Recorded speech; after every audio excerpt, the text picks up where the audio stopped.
बिस्मिल्लाहिर्रहमानिर्रहीम। नाज़रीन, मैं हूं जावेद बलोच और उम्मीद है आप लोग खैरियत से होंगे। मुल्क में आम इंतखाबात की तैयारियां ज़ोरों शोर से जारी हैं और कागजात नामजदगी भी जमा होना शुरू हो चुके हैं। लेकिन ऐसी खबरें क्यों आ रही हैं कि इलेक्शन जो है वो ताख़ीर का शिकार हो जाएंगे या इलेक्शन में जो है वो कोई रोड़े अटकाए जाएंगे और जिससे इलेक्शन जो है इलेक्शन पर असरात मुरतब हो सकते हैं। कभी हम देखते हैं कि मौसम की बात की जाती है और कहा जाता है कि मौसम जो है 8 फरवरी को बड़ा शदीद होगा, बर्फ़बारी होगी और शायद अवाम ना निकल पाएँ। दूसरी तरफ कहा जाता है कि सिक्योरिटी की सूरत हाल जो है वो बेहतर नहीं है और इससे जो है वो आम इंतखाबात जो है उस पर असरात मुरतब हो सकते हैं। और कभी ये कहा जाता है कि मुख्तलिफ सियासी हालात या मरूजी हालात ऐसे पैदा हो सकते हैं कि जिससे इलेक्शन पर असर पड़े। और आज हमने देखा गुज़िश्ता रोज़ जो है वो पाकिस्तान बार कौंसिल की तरफ से और मुख्तलिफ बार कौंसिल की तरफ से chief election commissioner Sikandar Sultan Raja पर अदम एतमाद का इजहार किया गया है और ये कहा गया है कि वो अपने ओहदे से सबकदोश हो जाएं। वो बाइस हैं, वो मुख्तलिफ सियासी जमातों को जो है वो फ़ायदा पहुंचा रहे हैं और लेवल प्लेइंग फील्ड जो है वो देने में कामयाब नहीं हो पा रहे। मामला ये है, सवाल ये है कि अगर चीफ इलेक्शन कमिश्नर अपने ओहदे से सबकदोश हो जाएंगे तो फिर इस इलेक्शन का रिज़ल्ट जो है वो कौन तस्लीम करेगा और इस इलेक्शन को कौन करवाएगा। और फिर अगर जैसे हमने देखा कि 2018 के इलेक्शन में भी धांधली के इल्ज़ामात लगाए गए थे और ये कहा गया था अपोजिशन की तरफ से कि वो इस इलेक्शन को तस्लीम नहीं करते और उस वक्त की हुकूमत ने भी ये कहा था कि ये इलेक्शन ठीक नहीं हुए। तो इस मामले को भी हम आज के प्रोग्राम में डिस्कस करेंगे और जानने की कोशिश करेंगे कि आखिर ये मामला किस तरफ जा रहा है। और फिर सबसे अहम जो आज की बड़ी खबर है वो बलूचिस्तान से है, जहाँ पर आज बलूचिस्तान नेशनलिस्ट आर्मी के कमांडर समेत 70 फरारियों ने हथियार डाले हैं और अपने आप को कौमी धारे में शामिल किया है। उन्होंने बड़े अहम इंकशाफात किए हैं बलूचिस्तान से मुतल्लिक, पाकिस्तान से मुतल्लिक और पाकिस्तान को गैर मुस्तहकम करने के लिए, उसका अमन तबाह करने के लिए जो भारत समेत बाकी जो मुल्क दुश्मन अनासर हैं जो वो साजिशें कर रहे हैं उससे मुतल्लिक बड़े अहम इंकशाफात हुए हैं, उस पर बात करेंगे। हमारे साथ आज के प्रोग्राम में मौजूद होंगे रफ़ीक रजवाना साहब, पाकिस्तान मुस्लिम लीग नून से उनका तल्लक है, साबिक़ गवर्नर पंजाब हैं, उनसे बात करेंगे। बैरिस्टर आमिर हसन साहब पाकिस्तान पीपल पार्टी की नुमाइंदगी करेंगे, उनसे बात करेंगे। और फिर पाकिस्तान बार कौंसिल के वाइस चेयरमैन हारून रशीद साहब से बात करेंगे कि पाकिस्तान बार कौंसिल को चीफ इलेक्शन कमीशन से एतराज़ क्या है और वो क्या चाह रहे हैं कि उन्होंने ख़त भी लिखा, इस ख़त के हवाले से भी बात करेंगे। और फिर हम बात करेंगे ब्रिगेडियर रिटायर्ड मसूद अहमद खान साहब से जो आज बलूचिस्तान में 70 फरारियों ने हथियार डाले हैं, उसके मुतल्लिक बात करेंगे। उनसे पूछेंगे कि पाकिस्तान के जो सिक्योरिटी के हालात हैं वो कैसे हैं और इन 70 फरारियों के हथियार डालने का जो असर है वो आगे चल पे क्या पड़ सकता है और बाकी जो लोग पहाड़ों पर हैं वो भी हथियार डाल सकते हैं या नहीं। रफ़ीक रजवाना साहब, अस्सलाम वालेकुम सर। वालेकुम सलाम। सर बताइएगा, एक तो मुस्लिम लीग नून की जो पार्लिमानी बोर्ड के इजलास हो रहे हैं उसमें जब मियां नवाज शरीफ साहब खिताब फरमाते हैं तो वो बात करते हैं हिसाब किताब की भी और बात करते हैं मुख्तलिफ अदवार की भी कि उन्हें अगर उन्हें ना निकाला जाता, उनकी हुकूमत ख़त्म ना होती तो आज पाकिस्तान एशियन टाइगर होता। तो ये किस तरफ मामला जा रहा है सर? हिसाब किताब में पढ़ेंगे तो फिर मामला लटक नहीं जाएगा? नहीं, हिसाब किताब से मुराद ये उनका एक मुतालबा है या उनकी एक मतलब है कि एक उनका बयान है और जो कुछ वो कह रहे हैं रोजाना एक नया पार्लिमानी बोर्ड मीन्स के उस पार्लिमानी बोर्ड के सामने रोजाना एक मखसूस इलाके से किसी डिवीजन से और सूबे से जो उम्मीदवार बनना चाह रहे हैं और जिन्होंने दरखास्तें दी हैं उनके इंटरव्यूज होते हैं। तो हर रोज वो एक मतलब नए उम्मीदवार होते हैं मुख्तलिफ इलाकों से जमीर बताते हैं। तो इसमें कोई चंपे की बात नहीं है। उनको शिकायतें हैं, उनको शिकवे हैं, उनके साथ ज्यादती हुई, उनको इक़्तिदार से बाहर रखा गया, सियासत से बाहर रखा गया। जो फैसले हैं वो सारे इतने जेर बहस आ चुके हैं कि सच झूठ साबित हो गया है। दूध का दूध बरी हो चुके हैं मियां साहब तो। हाँ, तो अब बात ये कुछ लोगों को है जी कि वो बरी हो गए, ये नाइंसाफी हुई है। तो ये भी बड़े अफसोस की बात है कि अगर उनकी ख्वाहिशात की तकमील होती तो फिर शायद वो ज्यादा खुश होते। अल्लाह ताला की लाठी बेआवाज है। अल्लाह ताला के यहाँ तो इंसाफ होता है, इंसाफ जी, ऐसे होना ही। है तो होके रहता है। तो अब बाकी गुफ्तगू, आप कोई सवाल पूछे मैं उसका जवाब दूं। जी रजवान साहब, ये फरमाइएगा कि एक तरफ तो पार्लिमानी बोर्ड के इजलास हो रहे हैं और टिकटों की तकसीम के हवाले से जो है वो चीज़ें चल रही हैं, और दूसरी तरफ आपके जी सियासी इत्तेहाद जो है वो बन रहे हैं। तो जो सियासी इत्तेहाद बन रहे हैं या बनने जा रहे हैं, उससे कितनी श्योरिटी है मियाँ साहब को और मुस्लिम लीग नून को कि उन सियासी इत्तेहादियों से जो है वो मिलकर आप गवर्नमेंट बना पाएंगे? देखिए, ये श्योरिटी की बात नहीं होती है, ये होते हैं असेसमेंट, अंदाजे होते हैं। और बल्कि इसको इस नज़र से अगर देखें कि इत्तफाक राय जितनी पार्टियों का, जितने लोगों का हो जाए तो वो मुल्क के लिए बेहतर है। हुकूमत साजी को एक तरफ रखते हैं, अगर इत्तफाक राय चंद चीज़ों पे हो जाए, कोई मिल के इलेक्शन लड़ना है, सीट एडजस्टमेंट करनी है, या किसी के मुकाबले में इलेक्शन में कोई विनिंग हॉर्स है तो उसके मुकाबले में दूसरी पार्टी ने कमजोर कैंडिडेट फील्ड नहीं करना, ये छोटी छोटी चीजें हैं। ये सियासत जो है ना, इस जमहूरियत का हुस्न है। इसीलिए जितने इख्तलाफात कम करके आप मिलकर चलेंगे, पाकिस्तान के लिए ठीक होगा। और आने वाले वक्त के लिए उम्मीद है इंशाअल्लाह हमारी पार्टी अक्सरियत से जीतेगी, तो फिर हुकूमत साजी में ये दोस्त हमारे साथ होंगे तो तकालीफ का सामना नहीं करना पड़ेगा। It's a good step. कोई भी पार्टी, जो भी पार्टी बड़ी पार्टी है, ये काम करे तो इसको खुश आइंद करार देना चाहिए, और it should be considered as a good step towards the democracy. चलें, अच्छी बात है सर, मिलकर चलना चाहिए। आमिर साहब, मैं आपकी तरफ आऊँगा। पीपल्स पार्टी के चेयरमैन बिलावल भुट्टो जरदारी साहब जलसे भी कर रहे हैं और जलसों में उनके जो है वो अवाम भी आ रही है, लेकिन फिर बार बार ये कहा जा रहा है कि कभी तो लाडले का खिताब मिलता है तो कभी तनकीद का निशाना बनाया जाता है। अभी रजवाना साहब ने कहा कि सबको मिलके चलना चाहिए, तो पीपल्स पार्टी कहाँ खड़ी है? पीपल्स पार्टी तो मिलने की बजाय जो है वो अपने जो रास्ते हैं वो जुदा कर रही है और दूरियां पैदा कर रही है। बहुत शुक्रिया बलोच साहब। देखिए, हम पे बड़े इल्ज़ाम देते हैं, लेकिन हमें लड़ाई का या मुफाहमत तो नज़रिया ही हमारा है। मोहतरमा ने 2006 में किताब लिखी थी रिकन्सिलिएशन, और उसी को वो लेके चली थी। और उससे पहले मोहतरमा ने रिकन्साइल करने के लिए, जब मियाँ साहब उस वक़्त जलावतन थे सऊदीया में, मोहतरमा चल के गई। और वो सारी, हालांकि मोहतरमा ने मुश्किलात और मुश्किल दौर गुजारा था, मियाँ साहब की तरफ से किरदार कुशी तक का केसेस अदालतें, तो वो माफ़ करके हम आगे बढ़े और फिर हम तसलसल के साथ मुफाहमत की तरफ चलते रहे हैं। हमने कभी अपना रोना नहीं रोया कि 9.5 साल आसिफ अली जरदारी को उन्हीं केसेस में अंदर रखा गया जो मियाँ साहब ने बनाए थे, लेकिन हमारे किसी बनाए मुकदमे में ये एक दिन भी जेल में नहीं गए। तो उसके बावजूद रिकंसाइल किया। हमारा काम तो कोई मिलके चलना और बात है, और चलेंगे भी, और हर जमात के साथ चला जा सकता है और चला जाना चाहिए। मुश्तरका नुकात के ऊपर जब पार्लियामेंट वजूद में आएगी, मुल्क को जो मसाइल दरपेश होंगे उनके हल के लिए चलेंगे। आजकल इलेक्शन का मामला है, इलेक्शन का जब मामला हो तो आप अपनी परफॉर्मेंस रखते हैं। दुनिया भर के जमहूरी ममालिक में इलेक्शन में आवाम की नब्ज़ पर हाथ रखा जाता है और उसी को इस्तेमाल किया जाता है। परफॉर्मेंस भी बताई जाती है अपनी भी, और अपना जो सियासी आपका ओपोनेंट होता है उसकी भी बातें की जाती हैं। अगर कोई ऐसी चीजें अपने साथ जोड़े तो उसे एक अच्छे अंदाज में क्रिटिसाइज किया जाता है। यही हम लोग, पीपल्स पार्टी आज भी कहती है कि हमारी किसी सियासी जमात से कोई मुखालिफत नहीं है या सियासी लीडर से। हमारी जंग जो है वो तो महंगाई से है, बेरोजगारी से है, गुर्बत से है, और इनके हल के लिए और इस जंग को लड़ते हुए हमें किसी से इत्तेहाद भी करना पड़ेगा तो करेंगे। लेकिन उसके साथ साथ हम कोई बुनियादी असूल जो हमने मिसाके जमहूरियत में तय किया, हम उसकी तरफ जाते हैं। हम ये कहते हैं कि अगर आप चलें, इन्हीं की नून लीग के दोस्तों की मानते हैं कि इनके खिलाफ गलत केसेस बने थे 6 साल पहले।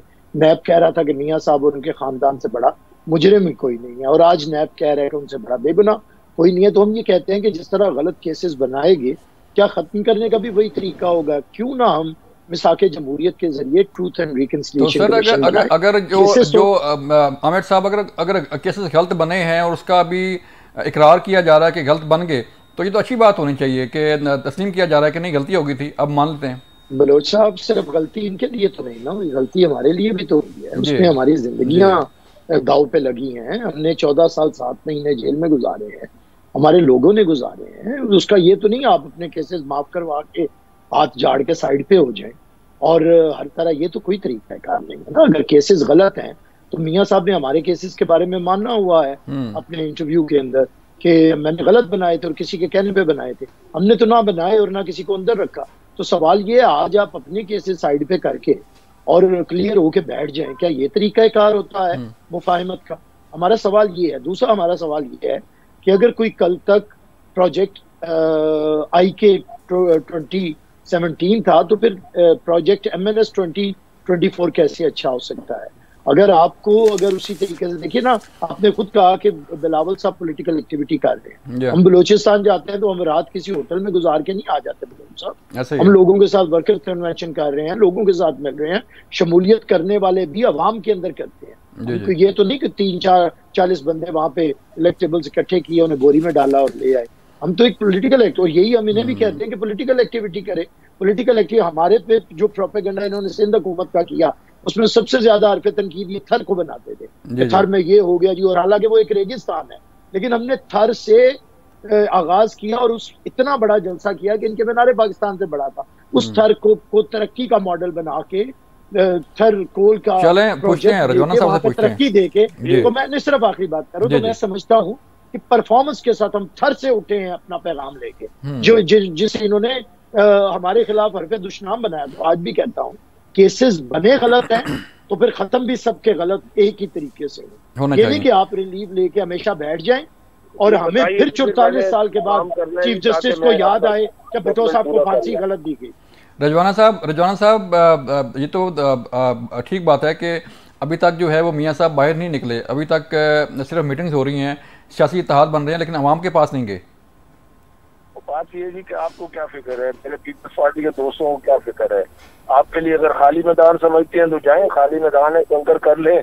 और बाकी रही कि गोद में कैसे बेटा और बंदर बांटे, तो अभी पीपल्स पार्टी के दोस्त जो है ना KPK में जो है ना JUI से मिले हैं, गालिबन ANP से मिले हुए। JUI के तो मौलाना कफायतुल्लाह कह रहे थे कि हमारे पास आए। तो ये सियासत में ये जोड़ तो बनाने पड़ते हैं, जाना आना पड़ता है। अब ये और बात है किसी की गोद हरी ना हो और किसी की गोद हरी हो जाए तो एतराज करे। हर किसी की गोद हरी होनी चाहिए, ये भी कोशिश करें, हम भी कोशिश कर रहे हैं। और मैं तो बिल्कुल 100% एग्री करता हूँ, परफॉर्मेंस बेस्ड इलेक्शन हो तो बड़ी बेहतरीन चीज है कि पिछले अदवार में जितनी अदवार हमारे आए और पीपल्स पार्टी के बाकी जमातों के, लेट द पीपल डिसाइड कि किसका दौर कंपैरेटिवली बेहतर था।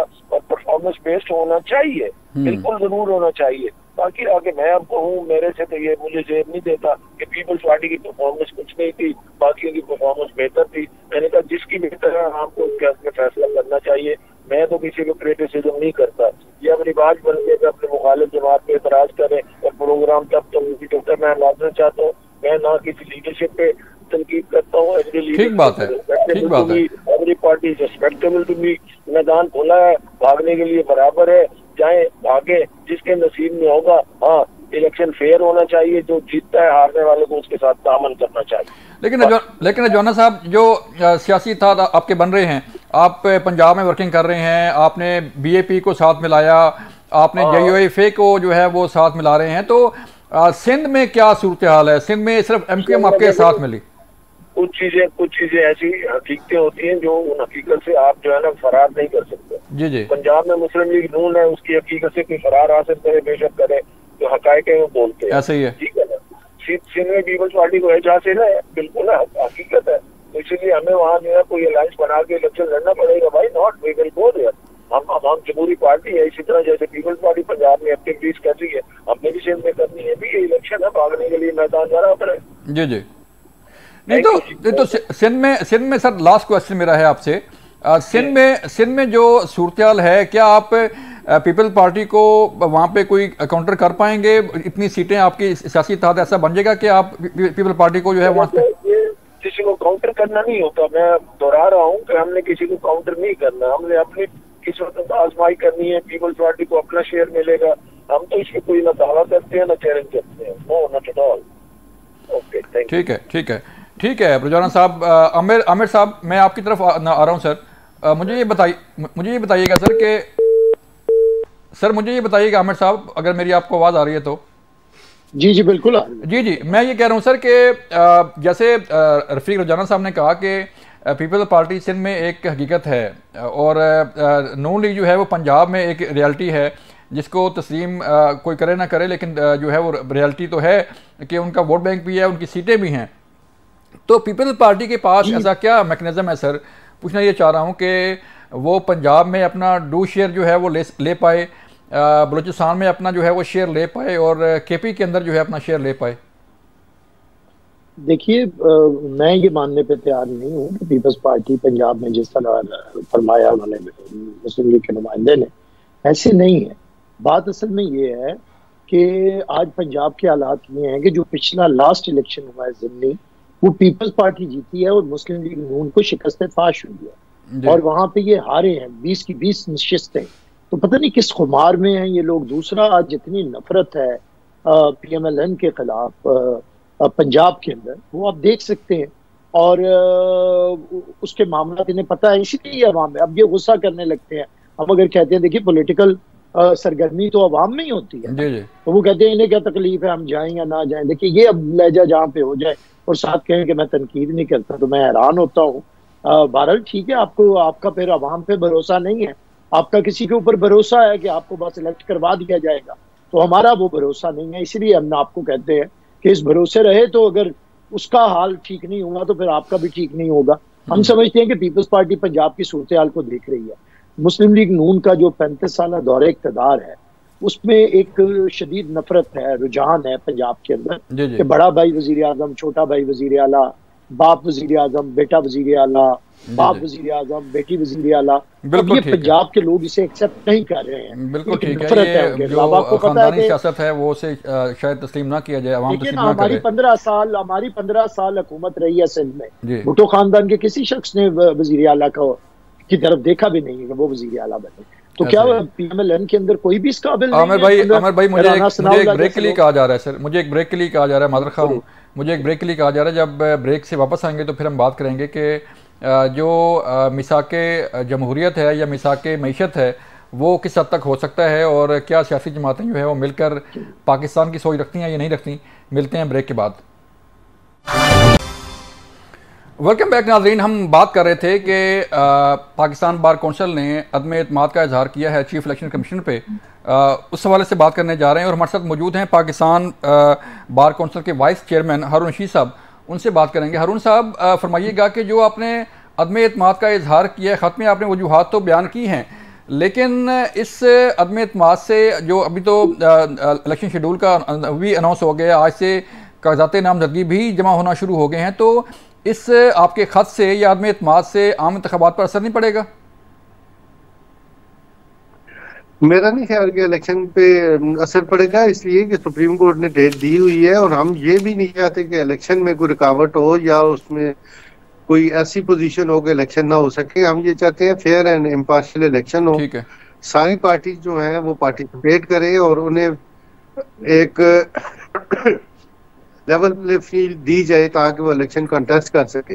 जहाँ तक हमारा प्रेस रिलीज का तल्लुक है, वो उसमें हमने अपनी जो ऑब्जेक्शन थे वो रेज किए थे कि जो कंस्टिट्यूएंसीज हैं जहाँ पे 2 मेंबर्स के लिए सीट होनी चाहिए, 2 सीट्स होनी चाहिए, वहाँ पे 1 है, और जहाँ पे कम है पॉपुलेशन वहाँ 3 सीटें हैं। गुजरांवाला में 3 है, झेलम वाले में 2 है, और अफजाबाद और हरीपुर में 1 है। जबकि इनकी आबादी अफजाबाद की 13,20,000 है और हरीपुर की 14 लाख है। हमने ये अपने जो ऑब्जेक्शन थे ये रेज किए, लेकिन अब इसलिए इन पे बात नहीं हो सकती या इस पे अमल दरामद नहीं हो सकता कि उनकी शेड्यूल आ गया है और सुप्रीम कोर्ट ने ऑर्डर कर दिया है कि अगर जो भी ऑब्जेक्शन है वो इलेक्शन होने के बाद हम कंसिडर करेंगे। तो मेरे ख्याल में अब ये जितने भी मसाइल हैं ये इलेक्शन के बाद ही हल होंगे। तो इसी चीफ इलेक्शन कमिश्नर की ही जो है मौजूदगी में आम इंतखाबात होंगे, आप ये कह रहे हैं? जी जी जी जी बिल्कुल ठीक है। तो सर बार बार जो है वो चीफ इलेक्शन कमिश्नर को ये कभी किसी साइड से कभी किसी साइड से उन पर अदम एतमाद का इजहार किया जाता है, इसकी वजह क्या है? क्या लेवल प्लेइंग फील्ड जो है वो तहरीक इंसाफ भी मांगती है, पीपल्स पार्टी भी मांगती है, नून लीग का भी ये तकादा है कि सब जमातों के लिए लेवल प्लेइंग फील्ड होनी चाहिए। तो आप क्या समझते हैं कि लेवल प्लेइंग फील्ड जो है वो किस तरह दी जाए? नहीं, वो तो चले आप देखें ना, सारी जो एजेंसीज हैं हमारी लॉ इन्फोर्समेंट एजेंसीज, इनका अमल दखल होगा, वो इलेक्शन करवाएंगे। सुप्रीम कोर्ट मौजूद है, इलेक्शन कमीशन को चाहिए कि अपनी ड्यूटी के मुताबिक फेयरली इलेक्शन करवाएं। तो मेरा ख्याल है अगर सब लोगों को कॉन्फिडेंस में लेके इलेक्शन करवाए जाएं तो उसमें, ताकि बाद में किसी को ऑब्जेक्शन ये ना हो इलेक्शन पे। लेकिन हमारा जो ऑब्जेक्शन था वो सिर्फ यही था, और लोगों को भी यही प्रॉब्लम फेस करने आ रहा था कि जो एलोकेशन ऑफ सीट्स हुई हैं या उनके हल्के के वोट्स जो हैं एक हल्के में से दूसरे हल्के में डाल दिए गए हैं, और वो डीलिमिटेशन में कोई डिफरेंस आया है, तो उस वजह से लोगों की लेकिन हारून साहब अब सुप्रीम कोर्ट ने ऑर्डर कर दिया है, तो आप सुप्रीम कोर्ट के ऑर्डर को देख, सुप्रीम कोर्ट टेक अप करेगी तो फिर ये मामला जो है हम भी वहां पे टेक अप करेंगे और पेश होंगे, ताकि ये जो मुश्किलात हैं कम से कम आइंदा ना हो और सीट एलोकेशन ठीक हो। जो भी सुप्रीम कोर्ट ऑर्डर करेगी उसको माना जाएगा। तो इसका मतलब यह है कि पाकिस्तान बार कौंसिल जो है वो जो इंतखाबात के रिजल्ट होंगे उसे तस्लीम करेगी, इंतखाबात को डेफिनेटली तस्लीम करेगी।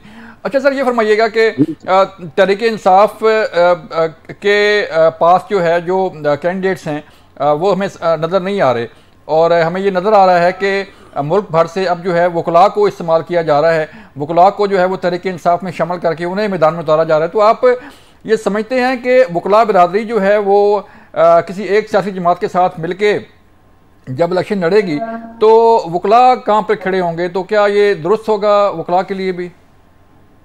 देखिए, ये तो एक साइड की बात है कि वो वकला को इलेक्शन में हिस्सा लेने टिकट इशू करेंगे, लेकिन जिसको मर्जी जो वकील ख्वाहिश जाहिर करेगा उसे ही वो देंगे। बाकी तो वकील अपनी अपनी पार्टियों में मौजूद हैं। मसलन मुस्लिम लीग नून के अपने वकील हैं, पीपल्स पार्टी के अपने वकील हैं, JUFI के अपने वकील हैं।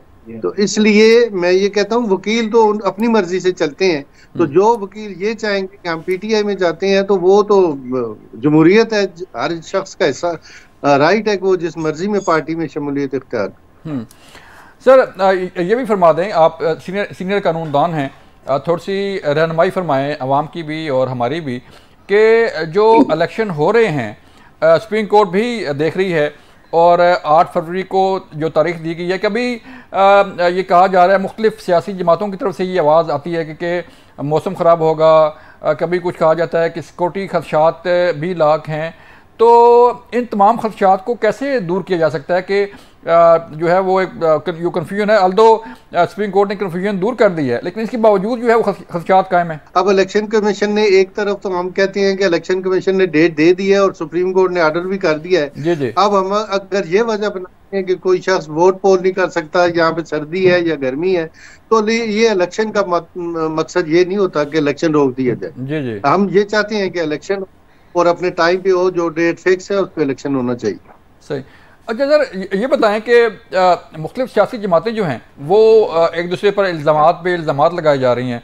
कभी सुनते हैं कि बिलावल साहब फरमाते हैं कि लेवल प्लेइंग फील्ड नहीं है, कभी तहरीक इंसाफ की तरफ से ये आवाज़ आती है, कभी मुस्लिम लीग नून जो है उसको तनकीद का निशाना बनाया जाता है। तो आप एक सीनियर कानूनदान हैं, सीनियर सिटीज़न हैं पाकिस्तान के, आप सर फरमाएंगे कि क्या सियासी कल्चर होना चाहिए? जैसे कि हमने देखा पहले गुज़िश्ता 4-5 साल में कि गालम गलूच का जो कल्चर है उससे फ़रोग मिला है सियासत के अंदर। तो इस कल्चर को ख़त्म करने के वाले से कोई आप के पास क्या तजावीज़ हैं कि सियासी जमातें जो हैं इस कल्चर को ख़त्म करके आगे बढ़ने की बात करें?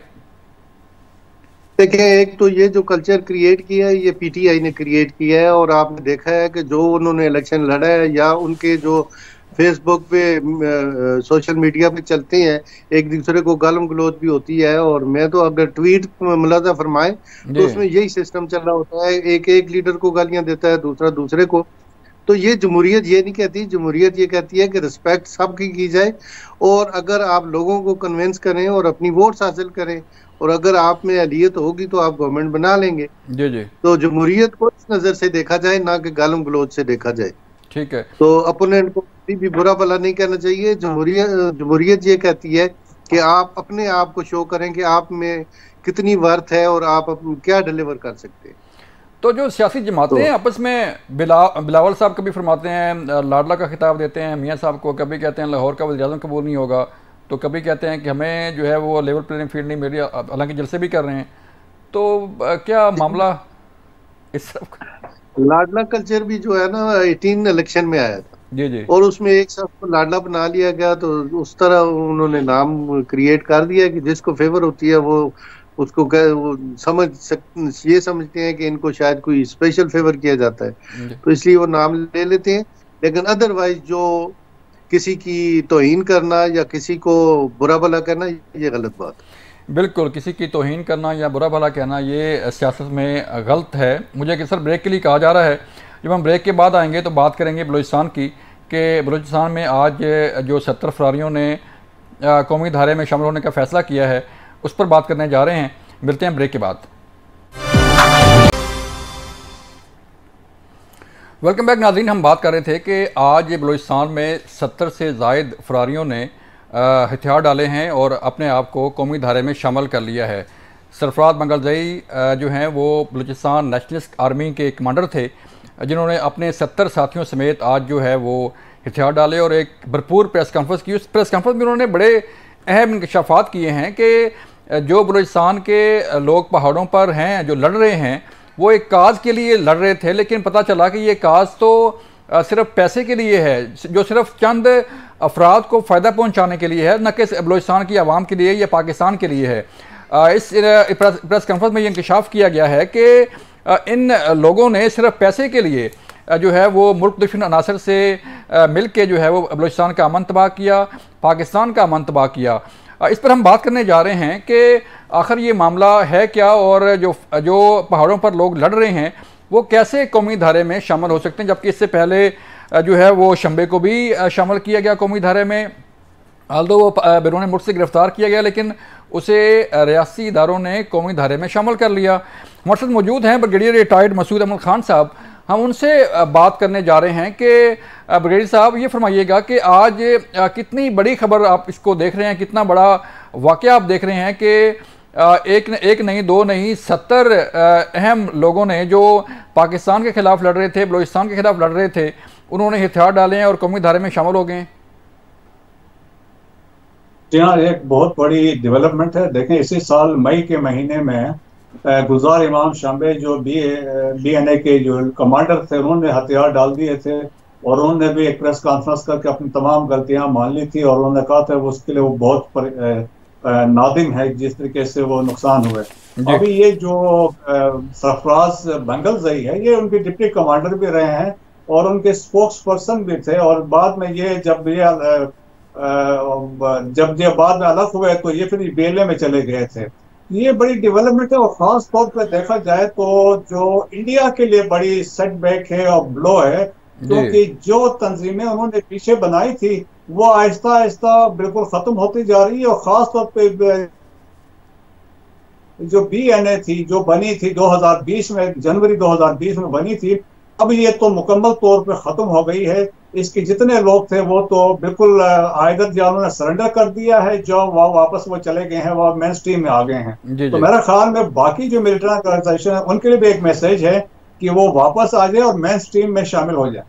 ठीक है, एक और बड़ी अहम बात इस प्रेस कॉन्फ्रेंस में की गई थी कि हमें जो बताया गया था कि हम तो बलूचिस्तान की आवाम के लिए लड़ रहे हैं और पाकिस्तान के लिए लड़ रहे हैं, लेकिन जब उसने प्रेस कॉन्फ्रेंस में ये कहा मंगलजई ने कि जब हमने देखा कि चंद लोग जो है वो फ़ायदा उठा रहे हैं पैसों की खातर, बंगलों की खातर, गाड़ियों की खातर, और जो लोग लड़ रहे हैं उनका कोई पुरसाने हाल नहीं है, उनके घर वालों का कोई पुरसाने हाल नहीं है, तो क्या देखते हैं कि सिर्फ चंद लोग जो है इस बलूचिस्तान के नौजवानों को गुमराह कर रहे हैं और अपने ज़ाती मकासद के लिए इस्तेमाल कर रहे हैं। देखें कि जो नेशनलिस्ट लीडर हैं जो अभी बाहर बैठे हुए हैं, जो पाकिस्तान में भी नहीं है, उन्होंने एक्सप्लॉइट किया, और जब उन्होंने एक्सप्लॉइट किया और फिर इसके बाद रन है उससे भरपूर फायदे उठाया और इस तरीके से किस्म की जो एंटी पाकिस्तानी एक मूवमेंट मुहिम चला के उनको बेसिकली इनके बिहेस्ट पे जो उनके जो लीडर्स बाहर बैठे थे उनको अफगानिस्तान लेके गए, वहाँ पर उनको ट्रेन किया और उसके बाद सब्सिक्वेंटली वो पाकिस्तान में, बलूचिस्तान में आके डिफरेंट टेररिस्ट एक्टिविटीज में इन्वॉल्व रहे हैं। लेकिन देखें कि जी इनको ये अभी पता है कि अभी उन्होंने रियलाइज कर लिया है कि जो जिनकी खातिर हमने ये ऑपरेशंस किए या अटैक्स किए हैं वो तो बाहर बैठे हैं, लग्जरियस लाइफ गुजार रहे हैं। कोई स्विट्जरलैंड बैठा है, कोई इंडिया बैठा है, कोई अफगानिस्तान में, इवन अभी उन्होंने आज उस प्रेस कॉन्फ्रेंस में कहा कुछ लोग अभी अफगानिस्तान में मौजूद हैं। लेकिन ये आगे हैं। और जिस तरह उन्होंने एक बच्चे की मिसाल दी जिसके एक हमले में यूज किया गया और बाद में वो बेचारा मारा गया, तो वो उसकी फैमिली के उन्होंने बताया हालात वहां पे क्या हैं। और इसी तरीके से बाकी भी जो लोग हैं जिनके साथ जो मारे जाते हैं तो उनका कोई परेशान हाल नहीं है। तो अब बलोचिस्तान में मेरा ख्याल में जो खास तौर पे जो चंद लोग हैं, ये बहुत सारे तो है ही नहीं है, उनमें एहसास पैदा हो रहा है, वो वापस आ रहे हैं, अपने आप को मेन स्ट्रीम में ला रहे हैं। और इसके लिए हमें क्रेडिट देना चाहिए हमारे इंटेलिजेंस एजेंसी ISI को, जो प्लान करती है और ये इस तरह के एग्जीक्यूट करके इन लोगों को वापस मेन स्ट्रीम में ला रही है। और इसकी बड़ी मिसाल गुजार इमाम शंबे थी और अभी ये है। तो मेरे ख्याल में जब हम इस तरह के जो लीडर्स हैं, जो इट्स हाई वैल्यू जो इंडिविजुअल पर्सनालिटी थे, जो पास में हाई वैल्यू टारगेट्स थे, अब उनको हमने मेन स्ट्रीम में अकोमोडेट किया, तो इसका मतलब है बाकियों के साथ तो हमारे लिए बहुत और आसानी होगी। तो उनको सबको पाकिस्तान में जो है बलूचिस्तान की गवर्नमेंट जो भी उनको वेलकम करेगी ताकि वो मेन स्ट्रीम में आके शामिल हो जाए। अपने हुकूक की बात वो पाकिस्तान के आईन और कानून के मुताबिक अपना स्ट्रगल वो आके कर सकते हैं। जी। एक और अहम बात जो है इसमें इस प्रेस कॉन्फ्रेंस में की थी, उन्होंने इंकशाफ किया कि जैसे आपके इल्म में है सर कि पाकिस्तान का कोई भी खिता हो, बलूचिस्तान स्पेशली, वहाँ पर ख़वातीन का जो है बड़ा एहतराम किया जाता है। सिक्योरिटी चेक पोस्टों पर जो है वो ख़वातीन की इस कदर तलाशी या उस कदर जो है वो नहीं होता जो मर्द हज़रात के साथ होता है, या उनकी तलाशी ली जाती है। तो ख़वातीन को इस्तेमाल किया जा रहा है दहशत गर्दी के लिए, बलूचिस्तान का अमन तबाह करने के लिए, पाकिस्तान का अमन तबाह करने के लिए। जी हाँ, देखें उन्होंने इस बात के ख़ास तौर पर जिक्र किया क्योंकि बलोच रवायात हो या पश्तून रवायात हो, वहाँ पे ख़वातीन का बड़ा एहतराम होता है। लेकिन हाल ही में हमने देखा है कि कुछ जो सुसाइड अटैक्स में बलोच ख़वातीन यूज हुई, जो पकड़ी हुई कुछ गई, और फिर इसके साथ साथ हमने रिसेंटली जो एक सो कॉल लॉन्ग मार्च आ रहा है उसमें भी ख़वातीन हैं। और देखें अगर उनका कनेक्शन देखें, उनका बैकग्राउंड हम देखें तो वो उनका जाके मिलिटेंट से मिलता है। और हमने पास में भी एक लॉन्ग मार्च देखा था जिसमें एक बड़ा मशहूर एक इंडिविजुअल था जिसको इंटरनेशनल एजेंसी ने उसको उठाया, उसको प्रमोट किया। तो ये भी इसी तरीके से इंटेलिजेंस एजेंसीज ये कर रही हैं और ख़वातीन का इस्तेमाल करके इस तरीके से एक किस्म का लोगों के अट्रैक्शन, वो इंटरनेशनल जो कम्युनिटी हो उनकी जो अटेंशन ड्रा कराने की एक कोशिश है। मेरा ख्याल में ऐसा नहीं होना चाहिए, ख़वातीन का इस्तेमाल नहीं करना चाहिए। जिस तरह मैंने बात की है, अगर आपने अपने हक की बात करनी है, हुकूक की बात करनी है, जिस तरह गुलजार इमाम शांबे वापस आया और जिस तरीके से अभी सरफराज बंगल से ही वापस आए, तो बाकी लोग भी आके स्ट्रीम में आके अपना जो कंटेस्ट कर सकते हैं। आपने सर बात की बलोच यकजहती कौंसिल के एहतजाज की, और इसे डॉक्टर महारंग बलोच जो है वो इसकी बड़ी सरकर्दा रहनुमा हैं, जो कि साहबजादी हैं अब्दुल गफ्फार लांगू की, जो कि मिलिटेंट हैं और जो है वो पहले मुख्तलिफ वारदातों में मुलव्वस रहे हैं। तो क्या समझते हैं ये यकजहती कौंसिल मार्च जो है वो किसके लिए, मकासद क्या हैं? एक तरफ तो स्टेट जो है वो, अगर स्टेट ने बंदे गायब करना होते तो स्टेट जो है वो लड़ने वालों को कौमी धारे में शामिल कर रही है, तो ये यकजहती कौंसिल मार्च जो है ये इनके मकासद क्या हो सकते हैं सर? ये देखें जी, पहले बदकिस्मती की बात ये है जिसके लिए प्रोटेस्ट कर रहे हैं उसके जो सबूत है, और क्योंकि वहाँ पे CTD ने उनको जो अरेस्ट किया था विद 5000 ग्राम ऑफ एक्सप्लोसिव के साथ, और जब बाद में एक जब कोर्ट लेके जा रहे थे उसके रास्ते में वो BLA वालों का हमला होता है, उसके बाद उसकी डेथ हो जाती है। और देखिए वहाँ के जो लोकल कोर्ट थी उसके कहने पे वहाँ पे मुकदमा दर्ज किया गया था। मेरे ख्याल में तो वो इशू तो वहाँ पे सेटल हो गया था, लेकिन इसके बावजूद ये प्रोटेस्ट लेके आना, तो उससे आप वन कैन मेक आउट के मजमून मकासद क्या है, इसके पीछे जो हॉस्टाइल एजेंसी, यकीनन इसमें इंडिया वाले शामिल हैं जो इसको प्रमोट करने की कोशिश कर रहे हैं, और जिस तरीके से वो बेसिकली एक किस्म के मलाइन पाकिस्तान को करना चाह रहे हैं। और मतलब इनको एहसास होना चाहिए, बिल्कुल जिस तरीके से है बलूचिस्तान में भी कोर्ट्स हैं, वहाँ पे जाके ये ऑलरेडी केस रजिस्टर हो चुका था। तो मेरे ख्याल में ये करके उन्होंने एक किस्म की वो, मैंने जो मैं समझता हूँ कि just to draw the attention और ऐसे ही अटेंशन ड्रा करने की ये एक नाकाम कोशिश की जा रही है। सर ये फरमाइएगा कि army chief general Syed Asim Munir साहब जो है वो दौरा अमेरिका पर हैं। आज उनकी बड़ी अहम मुलाकात हुई अमेरिकी थिंक टैंक से और मीडिया नुमाइंदों से। किस तरह इस दौरे को सर देख रहे हैं, क्या कामयाबियां हैं, आगे फ्यूचर में क्या इसके असरात मुरतब हो सकते हैं?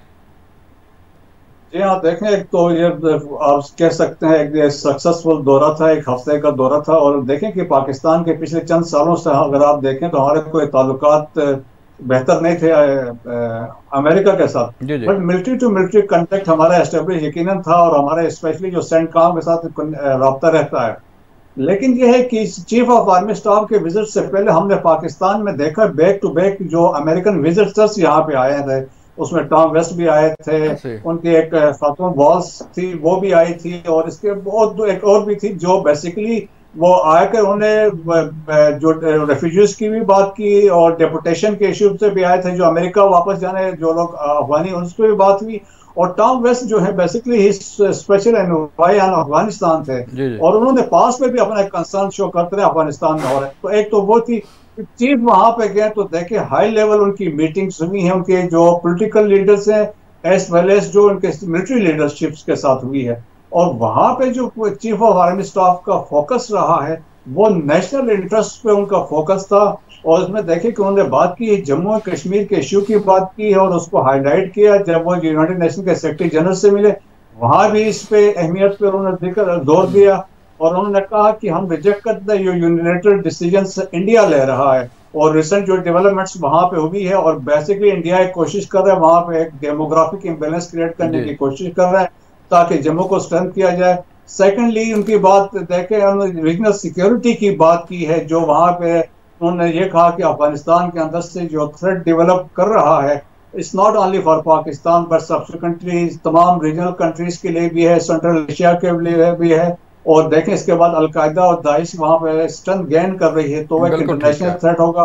फिर फ्लो ऑफ वेपन्स की भी बात की है। फिर देखें इसके अलावा पाकिस्तान में इकोनॉमी पे फोकस चीफ ने किया है और पाकिस्तानी डायस्पोरा से भी कहा है कि वो आके इन्वेस्ट करें। और फिर देखें अमेरिका के 22% हमारे एक्सपोर्ट्स अमेरिका जाते हैं, सो देयरफॉर वो भी इम्पोर्टेंट, तो इन्वेस्टमेंट की वहां से भी बात की है। बिल्कुल ठीक है, वक्त की कमी है, मुझे जो है वो प्रोग्राम ख़त्म करना है।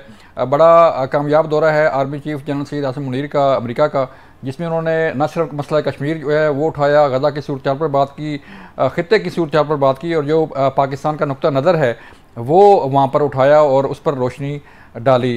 ये था आज का प्रोग्राम। अपना ख्याल रखिएगा। अल्लाह हाफिज़।